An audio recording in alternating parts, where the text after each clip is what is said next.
अध्याय 6 श्री सद्गुरु संतवर्य योगीराज शंकर महाराज समर्थ महाराजांचे स्मरण चरण शरीराचा प्रत्येक कण न कण बहरून येई शरण महाराजांच्या चरणी मी वंदन करतो पुन्हा पुन्हा फुटतो चरित्र लेखनाचा पान्हा उभा राहून शंकरकांना शंकर गीता सांगती शंकर महाराज शंकर गीता सांगतात मी दर्शन घेता तेच करता करविता नाम मात्र ही नसे मी लिहिले चरित्र याचा पुरावाही तिळ मात्र नसे मज जवळ मी अपात्र म्हणून कैसे लिहिले मी दिसता महाराजांचे चरण करावे त्यांना वंदन श्रद्धेने मनापासून एवढेच कैसे लिहिले मी दिसता महाराजांचे चरण करावे त्यांना वंदन श्रद्धेने मनापासून एवढेच मला येत असे हे चरित्र अतिसुरस त्याप्रमाणे फार सरस महाराजांचा लीलाविलास कृपा वैशिष्ट्य असे हे महाराजांचे एक भक्त बाबूराव रुद्र असत महाराज त्यांच्या घरी जात आपण होऊन आनंदे स्वतः महाराज चहा करीत पाणी 2 कप ठेवीत चहा तयारी असे होत उतरून खाली ठेवला तेवढ्यात तेथे काही भक्त दर्शनासाठी मुद्दाम येत त्यात एक वेदांती पंडित प्रथमच आला दर्शना आपण शास्त्रीजी वाचली असती त्यांची प्रत्यक्ष अनुभूती देणारे मज कोणी भेटती पंडिताची शंका ही 21 माणसे सारी असत महाराज सर्वांना चहा देत शिल्लक 1 कप राहत महाराजांनी घेतला तो महाराजास पाहून पंडिताच्या कपाळी आट्या पडून कुठले मम प्रश्नाचे याला ज्ञान अहंकार त्याचा पेटला 2 कपाचे पातेले समोरच होते चिमुकले सर्वाचे चहापान झाले 22 लोक सर्वही 2 कपाच्या भांड्यात 22 कप चहा होत लोक सारे झाले चकित फक्त न कळले पंडिता प्रश्नही त्याने न विचारला शंका होती जी त्याला प्रत्यक्ष दाखवून घटनेला बौद्ध पंडिता होईना म्हणून महाराज पंडिता सांगत तोंडात आणि नाकात एकाच बोटाच्या अंतर असत बोट लावून पहा की नाकावर बोट ठेवून मिशीवर पिळ देऊन मनुष्य नेहमी बोलत असोनी त्यांच्या या कृतीतून तो आपला अहंकार व्यक्त करतो वारंवार किती किळसवाना अहंकार तुम्हा माहीत आहे का नाक शिंकरून महाराजांनी मोठा बेडका काढून हातावरती तो घेऊन चटकन तोंडात टाकला पाहून किळसवाना तो प्रकार शहारे आले अंगावर इतका घाणेरडा हा अहंकार महाराज पंडिता म्हणाले पंडित अगदी सर्द झाला अहंकार त्याचा गळाला घडल्या घटनांचा बोध झाला अभिमान त्याचा मावळला प्रश्न शंका न विचारता उत्तर मिळाले घटना घडता महाराजांचे चरण दिसता चरणी मस्तक टेकवी बाबूराव रुद्र बेसत महाराज तोंडातील एक एक दात काढून समोर ठेवीत सर्व दात काढले संध्याकाळी रुद्र पाहत महाराजांच्या तोंडात सर्व दात अगदी पूर्ववत रुद्र चकित जाहले एकदा आप्पा बळवंत चौकात महाराज टांगा बोलावीत बसा 2 थोबाडीत दिल्या टांगेवाल्याच्या टांगेवाला गप्प बसत कोणी अलौकिक व्यक्ती दिसत टांगेवाल्यास वाटत सिटी पोस्ट येताच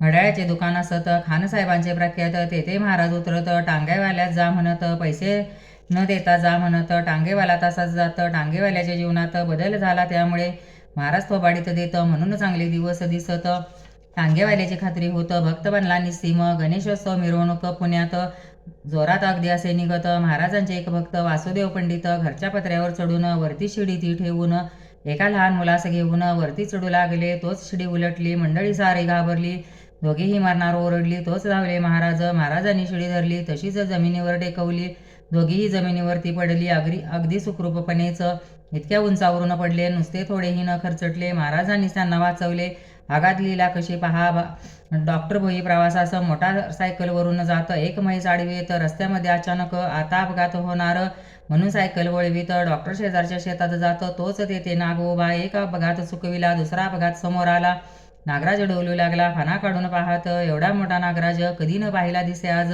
तेच आहेत महाराज डॉक्टरांनी जाणले नागराजास वंदन केले नागाने ते स्वीकारले नागराज मग गुप्त झाले चकित झाले डॉक्टर नागराजांच्या रूपात महाराज आज दर्शन देत अशा आनंदात मोटारसायकल वळवली डॉक्टर येता रस्त्यावर महाराज प्रकटले समोर आता पाहिला जो नाग भयंकर तसे दिसले महाराज रोखून पाहत त्यांच्या नजरेतून स्पष्ट कळत आत्ताच पाहिलेला जो नाग असत तोच आम्ही आहोत डॉक्टर बोई चकित झाले नशीब केवढे आपले भले ज्यांना शंकर महाराज दिसले भाग्यवान ते खरोखर वसावी महाराजांचे भक्त एके दिवशी काय घडत त्यांना भव्य विशाल रूप दिसत महाराजांच्या ठिकाणी अहमदनगरला महाराज जात कबरीजवळ ते बसत मुसलमानांची श्रद्धा असत महाराजांवरती खरी महाराजांच्या ठिकाणी अनेक दर्शनी मुसलमानांना होत बडे आदम मालिक म्हणत महाराजांना सर्व ते महाराजांनी सोलापूरला यज्ञ एक सुरू केला एक भाविक मुकायज्ञाला येता बोलू लागला सशक्त बॅरिस्टर पुण्यात महाराजांची चेष्टा करत महाराजांनी आपल्या गुडघ्यात पकडून त्याला ठेवले महाराज तर कृश अत्यंत बॅरिस्टर दिप्पाड असत बोबडी वळली पकडीत शरण आला महाराजा डॉक्टर खरे दर्शन घेत महाराजांचा आशीर्वाद देत खरे त्यांना प्रत्यक्ष दत्त दिसत महाराजांच्या ठिकाणी महाराज गेले नाशिकला भक्तांनी मग विचार केला जाऊ त्र्यंबकेश्वरला गहिनीनाथांच्या दर्शना. ज्ञानेश्वर गुरु निवृत्तीनाथ, निवृत्ती गुरु गहिनीनाथ, गहिनीनाथ समाधी असत त्र्यंबकेश्वर क्षेत्रात. महाराज म्हणाले, तुम्हास घडू नये जाण्याचा सायास. आज रात्री येथेच येण्यास साक्षात त्यांना बोलावितो. लोकांचा विश्वास बसेना, म्हणती बोलवा गहिनीनाथांना. महाराज जागे होते लोकांना. 1 वाजला रात्रीचा. प्रचंड आवाज ऐकू येत. अल्लग मोठ्याने गर्जना होत. आवाजाने जायले भयभीत. महाराज गेले खोलीत. अत्यंत तेजस्वी प्रकाश पडला. एक नाथपंथीय पुरुष आला. भव्य ते अत्यंत तेजस्वी झाला. तोही गेला खोलीत. आवाजाने अन तेजांनी सारे गेले घाबरुनी. तोंडावर पांघरून घेऊनी निजले स्वस्त भिवूनी. पहाट होता सारेही गांगरून गेले भीतीनी. महाराज आले खोलीतून. म्हणती काहून घाबरला. सारे म्हणती महाराजांना एकनाथ संप्रदायी भाला. दिव्य सत्पुरुष पाहिला अतिव तेजतयांचे. महाराज म्हणाले सर्वास, मी सांगितले होतं ना तुम्हास. बोलावणार आहे गहिनीनाथास आपल्या घरी आज मी. तुमचा विश्वास बसला नाही. गहिनीनाथ येऊनही तुम्ही दर्शन घेतले नाही. प्रत्यक्ष येऊनही ते येऊनही गहिनीनाथ साक्षात तुम्हाच दर्शना घेता न येत. समाधीच्या जागे जाऊन तुम्ही काय करणार. पहाटेपर्यंत गहिनीनाथ माझ्याशी बसले बोलत. अवेगात महाराज सांगत. चकित झाले सर्वही. प्रत्यक्ष गहिनीनाथ येत. गहिनीनाथ ज्यांच्याशी बोलत त्यांचा अधिकार केवढा असत कोण वर्णू शकेल. एक सत्पुरुष हैदराबाद येत. महाराजांना होता मानित. एकदा त्यांच्या मनात अहंकार उपाळला. श्रेष्ठ मी सर्व योगी पुरुषात ऐसे ठाम त्याला वाटत. महाराजांना हे कळत. नगरला होता त्यावेळी. नगरहून हैदराबाद येत. लगेच महाराज तेथे येत. मला थंडी आहे वाजत. स्नानार्थ पाणी तापवा. पाणी चांगले उकळू द्यावे. नंतर स्नान मज घालावे. महाराजांनी स्नान केले. अगदी उकळत्या पाण्याने.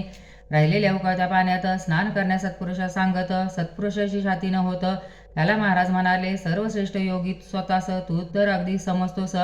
उकळत्या पाण्याला काय भीतोस. सत्पुरुषांतरी समजला.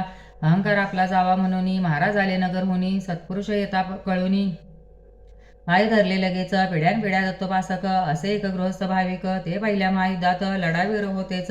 एके दिवशी युद्धात अनेक गोळ्या त्यांना लागत. पॅन्टला अनेक भोके पडत. परत आले तंबूत. त्यांना वाटले आपला संपूर्ण पाय काढावा लागणार कापून. पाहिली पॅन्ट वर करून अगदी लक्षपूर्वक. पायाला एकही गोळी नव्हती पहा लागलेली. पॅन्टला तर अनेक भोके पडलेली. नवन त्यांना वाटले. पुढे महायुद्ध संपत. गृहस्थ सुखरूप घरी येत. अचानक त्यांच्या दारात उभे राहिले महाराज. महाराज त्यांना म्हणत, पहिल्या महायुद्धात मी तुमच्याबरोबर असत. खानाखुणाही सांगितल्या. तुमच्या पायावर झाडलेल्या ज्या ज्या होत्या सगळ्या गोळ्या त्या सर्वही मीच झेलल्या. एवढे त्यांनी म्हणताच त्या ग्रहस्थास खानाखुणा पटत. पायास भोके कान पडत. अर्थबोध याचा आज होत. साष्टांग दंडवत घातले. महाराज ज्या भक्ता घरी उतरत त्याचा 10 वर्षाचा मुलगा संगे घेत नगरहून गिरनारला जात. भक्तासमवेत महाराज गिरनार पर्वताच्या पायथ्याशी आले. मध्यरात्रीशी गिरनारच्या रांगा आकाशाशी हितगुज होत्या करीत. महाराज म्हणाले, अगदी वर या पर्वताच्या शिखरावर 10,000 पायऱ्या चढून सत्वर आपणास आहे जायचे. महाराजांची आज्ञा झाली. मंडळी चालू लागली. मुलगा चालण्यास तयार न मुळी. महाराज घेते खांद्यावर. महाराज मुलास खांद्यावर घेत झपझप पावले टाकत 10,000 पायऱ्या ओलांडत डोंगर चढून गेले ते. अगदी अर्ध्या तासात शिखरावर दत्तात्रय स्थान असत. तेथे महाराज जाऊन बसत. लोक होती चकित. ज्यांना मदतीशिवाय चालता न येत ते मुलास खांद्यावर घेऊन चढत. 10,000 पायऱ्यांचा पर्वत. शक्ती कसली म्हणावी ही. गिरनार पर्वतावर महाराज जात. हल्ल कैसे पुकारत. शेकडो साधू तेथे जमत. मुलगा चकित जाहला. अगदी काळोख येथे असत. ठिकाण उंच अत्यंत शांत. साधू कोटून कैसे येत. कोडे कसे करणार. महाराज गिरनारवर पर्वतावर 8 दिवस राहत. सारखे पर्वतावर हिंडत. निसंकोच चोहीकडे. अनेक वाघांच्या समवेत एकदा महाराज होते हिंडत. पंचमहाभूते त्यांच्या ताब्यात. त्यांना भीती कशाची. हिंडून महाराज आले. वाघ सारे निघून गेले. ते सर्वही ज्यांनी पाहिले अवाक भक्त बनले ते. गिरनारहून निघताना महाराजांचे आले म्हणा. जेवण द्यावे साधूंना. शंख फुकला लगेच. दत्तात्रेयाच्या स्थानाजवळ स्वयंपाकांची जागा असत. कणकीचे गोळे भाजत. दुसरा पदार्थ भजी हा. महाराजांनी शंख फुकला. साधूंचा लोंढा आला. सारे बसले जेवायला. प्रशस्त जेवण सर्वांचे. कणकीचा गोळा एवढा मोठा. मोठ्या नारळा एवढा. 500 ते 80 खावयाचा. गोळे साधू प्रत्येक. भक्त करीती विचार. एका गोळ्यात आपण ठार. 80 गोळ्याचा त्यांचा आहार. केवढा प्रचंड आहार तो. एकाचा प्रश्न साधूस तसा. एवढा तुमचा आहार कसा. प्रश्न ऐकून त्याचा तसा. साधू त्याला म्हणाले, जेव्हा येतात अवधूत तेव्हाच आमचा आहार असत. एरवी आमचे खाणे असत. वायुभक्षण सर्वदा. दुपारचे 12 वाजत. भोजन पंक्ती सुरू होत. स्वतः महाराज वाढत. तृप्त साधू होतात. अगदी मध्यरात्रीपर्यंत सारख्या पंक्ती चालत. एकूण किती पंक्ती होत. साधू किती जेवले. अन्न किती ते लागले. अन्न कोणी शिजविले. धान्यही किती लागले. दिले कोणी धान्य हे. धान्य कोणी आणले. गिरनारवर कसे नेले. स्वयंपाकासाठी सामान सगळे कोणी कसे आणले. साधूंना कोणी बोलावले. साधू होते हे कुठले. साधूंना हे कसे कळले? कशी भोजन व्यवस्था? एवढ्या पंक्ती वाढल्या कुणी? पाने काढणे, पंक्ती मांडणे केले कुणी? स्वयंपाकपात्रे आणली कुणी? व्यवस्था काय पाण्याची? रात्री प्रकाश व्यवस्था काय असत? कोण कशा रीतीने करत? असे 21 प्रश्ने अनुत्तरित. उत्तर त्यांचे स्वयमेव. साधू म्हणते जिथे अवधूत तिथेच आम्ही भोजन घेत. त्यावरून सिद्ध होतं महाराजच अवधूत. येणाऱ्यांची भाषा असत. महाराज त्याच भाषेत बोलत. त्या गृहस्थाशी बोलत. चकित होई येणारा चरण महाराजांचे स्मरून. चरित्र चालले हे गहन. 6वा अध्याय हा लिहून समाप्त येथे जाहला. संतवर्य योगीराज सद्गुरु राजाधिराज श्री शंकर महाराज की जय. ओम नमः शिवाय. ओम नमः शिवाय. ओम नमः शिवाय.